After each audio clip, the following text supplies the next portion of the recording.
Bom dia, pessoal! Hoje, na aula, a gente vai falar sobre o iceberg das artes, eventos canônicos e o uso da inteligência artificial. Para começar, gostaria de perguntar para vocês: alguém sabe o que quer dizer a palavra canônico? Canônico quer dizer algo que precisou acontecer para determinar aquela época como uma época importante. É um evento que divide eras. Foi muito usado, inicialmente usado, no âmbito da igreja. Então é uma coisa muito referente a algo religioso, algo canônico que aconteceu e que, portanto, ficou marcado ali como uma época a ser lembrada, a ser estudada, um evento canônico. Bom, hoje na aula a gente vai identificar e manipular diferentes tecnologias e recursos digitais para acessar, apreciar, produzir, registrar e compartilhar práticas e repertórios artísticos de modo reflexivo, ético e responsável. Para começar, os repertórios artísticos. Hoje eu vou expor nessa segunda parte aqui. Por enquanto vamos nos atentar aos objetivos de conhecimento, que também estão aqui. O Egito, a Renascença, o nascimento da internet e a inteligência artificial. Então a gente vai aqui, começando a compreender o que é a inteligência artificial, partindo do pressuposto de que a arte, ela vive se transformando. Então, no início, em 1400 a.C., na época dos Neandertais, eles produziam a sua arte através do extrato de frutas, sangue. Como a gente pode observar nessa obra, o bisão. Seu espanto é compreensível. Esse notável bisão foi desenhado em preto e em seguida colorido. Nuances foram obtidas raspando pequenas áreas de tinta e linhas gravadas foram adicionadas em pontos chaves, os olhos, os chifres, os cascos, para realçar detalhes, como vocês veem aí na imagem. Então, a produção dessa obra de arte no começo da era humana foi importante para que no futuro houvesse a sabedoria, que houvesse o saber da existência de tais seres, além da ciência, ok? Essa ideia do iceberg eu tive inspirado em um canal do YouTube chamado Semideus, é o nome do canal, onde o jovem que é dono desse canal, ele coleta diversas artes do mundo publicitário, do mundo da TV, da internet, e ele traz à tona tudo isso. Então esse conceito é muito interessante do iceberg, porque como vocês podem observar, tem uma parte que está imersa e tem outra que está submersa. Eu quis representar, através da parte imersa, coisas, eventos canônicos da arte que não são amplamente divulgados, a gente não ouve falando muito por aí. Pode ter no seu livro didático, em formato de meme, a gente consequentemente está sim por aí. Mas é importante dar ênfase.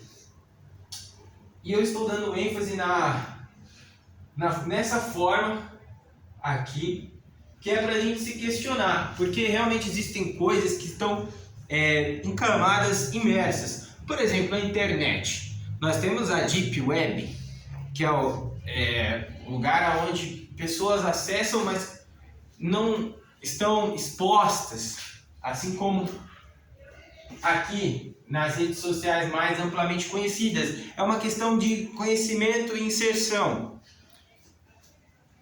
A Deep Web. O que mais pode estar aqui classificado como algo que está imerso? Eu gostaria que vocês se questionassem a respeito disso. A gente passa a identificar contextos que se encaixam dentro da nossa realidade mediante ao reconhecimento da linguagem que estamos estudando. Bom, em seguida, um tempo passado já, depois de 1400 a.C., 1350 a.C., o Jardim de Nebal. Esse afresco é com justiça considerado um dos melhores exemplos de pintura tumular egípcia. Ele pertencia a uma série de afrescos que decoravam o túmulo do escriba Nebal, que, de acordo com os hieroglifos no local, conta os grãos de celeiro de oferendas divinas. Ou seja, pessoal, a arte no Egito ela era toda baseada na lei da frontalidade.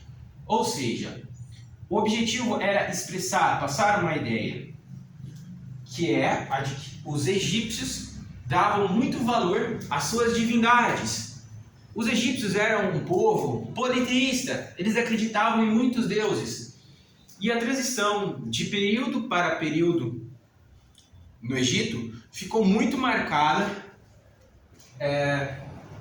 por essa continuação, essa passagem de crença no pós-vida. Porque o que determinou a passagem de tempo de era para era no Egito foi a territorialidade, em que os povos brigavam e a mudança de faraó para faraó em cada período. Mas a ideia sempre sendo passada na crença do pós-vida. Os egípcios tinham muito isso. Os egípcios. Mais um pouco à frente, a Anunciação com o Santo Emídio, já no período da Renascença. Então, conceituamos aqui a lei da frontalidade e passando um pouquinho mais à frente do tempo. Esta anunciação em comum mostra como a política, a religião e a arte estavam estritamente ligadas na Itália do século XV, encomendada para celebrar a concessão de direitos da autonomia a Ascolini pelo Papa. A pintura mostra o santo padroeiro local dando a Gabriel uma miniatura da cidade, enquanto a perspectiva leva a um ponto onde um pombo-correio entrega a mensagem papal. Em paralelo, engenhoso com a mensagem sagrada entrega pelo anjo a Maria. No período da Renascença, a religião, o culto a deuses ainda continuava, mas mais acentuado pelo cristianismo. A arte era produzida com esse intuito. Também havia o intuito do artesanal, mas havia essa herança do Egito, que perpassa também pelos povos gregos e romanos, sendo que os romanos, ao invadirem Grécia, roubaram muito de sua arte, de toda a sua inspiração. Mas o que eu quero que seja atentado aqui, no que estamos debatendo e expondo? Inicialmente, o Egito veio com a lei da frontalidade, a sua prioridade em passar uma ideia. Já na Renascença, aqui no Renascimento, a gente vê a anatomia sendo evidenciada, sendo melhor representada, com a perspectiva sendo agora o seu maior objeto de mudança. Houve uma mudança significativa muito grande desse período para esse, assim como todos, é claro, mas isso deve ser evidenciado para o que vamos expor aqui mais à frente. Chegamos aqui em 2023, foi tão rápido, não é mesmo? Mas é claro que houveram outros movimentos, só que hoje eu quero me atentar a esses três aqui: a pré-história, a arte egípcia e o renascimento. Hoje, a inteligência artificial nós podemos compreender como algo que faz parte do nosso dia a dia. Na internet a gente já conta com músicas de cantores que não cantou aquela música, mas que com um programa de inteligência artificial se consegue o cantor cantando essa música e um outro cantor pegando todo o repertório. O cantor não, né? A pessoa vai pegar todo o repertório de um cantor e fazer com que ele cante uma música que ele nunca cantou. Porque a inteligência artificial vai se basear no tom de voz, nuances, no cerne da voz, para criar uma música que foi pré-estabelecida dentro do programa. Pode parecer um pouco confuso. Eu vou tentar explicar um pouquinho melhor para vocês. Nessa aula, hoje eu expus 3 movimentos importantes da arte: a pré-história, o renascimento, a arte egípcia e o renascimento. A partir de todo esse repertório, dessas 3 obras de arte, um comando vai ser pedido para a inteligência artificial e ela vai realizar a mesclagem desses itens para criar uma coisa nova. Assim, a gente vai identificar o que cada parte daqui se uniu para criar essa coisa nova. Quando a gente passa por um trabalho de reconhecimento daquilo que está sendo exposto. Por exemplo, recentemente foi vinculado uma propaganda da Volkswagen com a Elis Regina.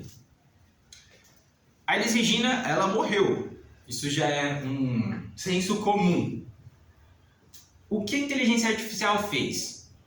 Usou o repertório exposto na internet de vídeos da cantora em vida para aplicar numa atriz que estava dirigindo.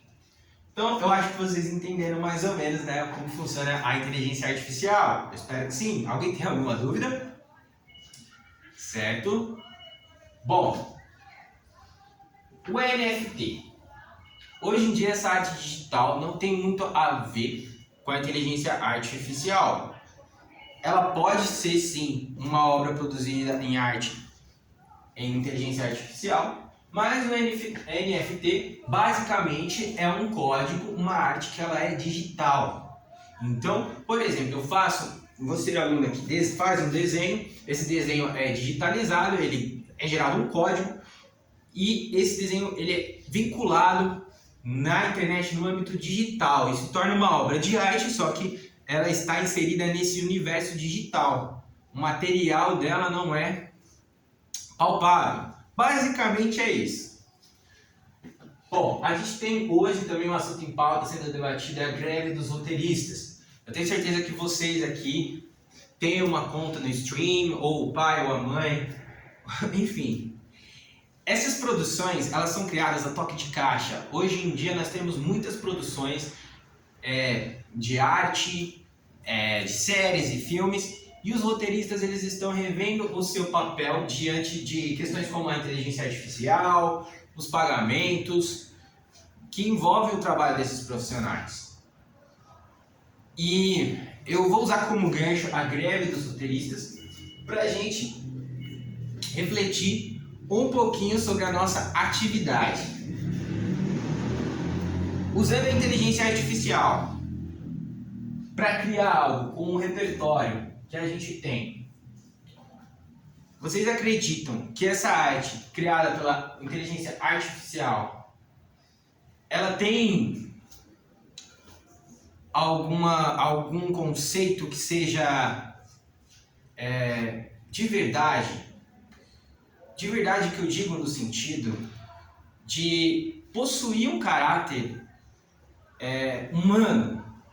Porque o artista, quando ele vai criar alguma coisa, ele se baseia, lógico, no repertório que ele tem, assim como a inteligência artificial, mas ele adiciona o sentimento dele. Hoje em dia, a gente tem mais isso evidente nas criações. Tudo que vocês têm contato na internet, vocês veem que existe uma demanda, existe a indústria, mas também existe o coração, que é o que o artista busca sempre estar evidenciando em suas criações. Então vocês acham justo uma inteligência artificial tomar o lugar de uma pessoa que vive para isso, passou anos se preparando para aquilo, para esse trabalho, por exemplo, de criação de roteiros ou nas músicas? Vocês acham justo? Qual é o papel da inteligência artificial hoje? Eu gostaria que vocês refletissem sobre isso. Mas vamos à atividade. Escolher 3 dos 6 tópicos: Egito, Renascimento, Internet, Profissões, Artesanato e Cenários, para produzir uma ilustração onde haja sua mesclagem. Posteriormente, adicionar as palavras em um programa de inteligência artificial para produzir uma arte digital. Cada tema que eu pedi aqui para vocês, a gente teve uma breve introdução. Houve a imagem que vocês puderam visualizar e entender um pouquinho do conceito. Então, o Egito, a Renascença e a internet entram nisso. A internet. Hoje vocês estão inseridos nesse mundo digital, muito mais do que no nascimento da internet, em 1995, onde a internet era discada, o modo de acesso era precário. Então, hoje com as redes sociais sendo o mote principal de acesso, eu gostaria que vocês buscassem elementos dessa era, memes, vídeos, TikTok, para tentar inserir aí nessa narrativa visual que eu gostaria que vocês trouxessem aí em forma de atividade. Profissões. É muito importante. A matéria de arte, ela existe hoje, ao meu ver, nas escolas, para mostrar que existe sim uma forma de viver de arte e que seja benéfica para você como ser humano, para mim como ser humano. Porque aqui o papel do aluno na escola é ser um cidadão e buscar uma profissão. Então, por que não ser um professor de arte ou trabalhar com arte? Temos o YouTube que está monetizando os seus conteúdos mediante um trabalho em que você se coloca, pesquisa, enfim. Quando você tenta algo sério e cativa, é simples, é a forma do sucesso. A internet hoje possibilita isso, é uma profissão, é a arte. O artesanato, que já é uma coisa bem mais... A gente pode traçar um paralelo aqui com o que era feito na pré-história, de criar com aquilo que você tem ao seu dispor, sem necessariamente visando essa coisa de exposição, né? O artesanato está presente nos bastidores para a criação, a composição de uma peça artística. E cenários, são cenários que estão presentes aí no cotidiano de vocês, em histórias, em tudo ou mais que envolve áreas abertas, visíveis para todos. Então, pessoal, quem não tiver o celular aí, pode vir aqui até a mesa do professor. Eu tenho aqui um programa já, e essa é a lista dos programas artificiais. Eles contam com a versão de teste. Nós vamos inserir as palavras em inglês, é importante termos o dicionário em inglês, porque não existe inteligência artificial no Brasil que contemple toda a amplitude que hoje é divulgada e é vista já nas redes sociais, não é mesmo? Então, hoje nós compreendemos um pouquinho do repertório artístico que há disponível para nós sobre a história da arte, identificamos obras, através da exposição que eu trouxe para vocês de algumas obras, reconhecemos aqui coisas que no mundo contemporâneo a gente reconhece e desenvolve sobre, e podemos contemplar aí as mudanças na nossa cara e também fazer parte dessas mudanças, criando uma obra de arte, não é mesmo? Com as mesclagens dos temas expostos. Obrigado e tenha um bom dia.